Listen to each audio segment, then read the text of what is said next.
Video tersebut memperlihatkan prosesi pelepasan balon di acara pernikahan. Pengantin pun sudah siap berpose saat videografer merekam momen pernikahan tersebut. Namun, tak disangka seorang bocah tiba-tiba muncul dari belakang pengantin. Bocah itu langsung mengambil balon yang sudah diterbangkan.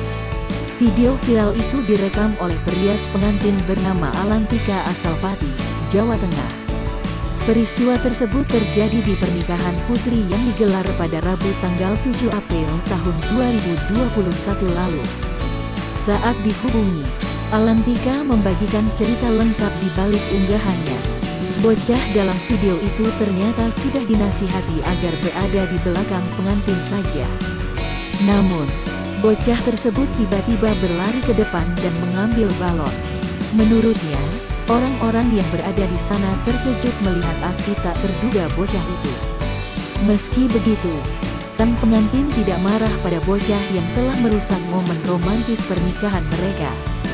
Alantika mengaku baru pertama kali melihat aksi tak terduga saat proses pelepasan balon seperti itu.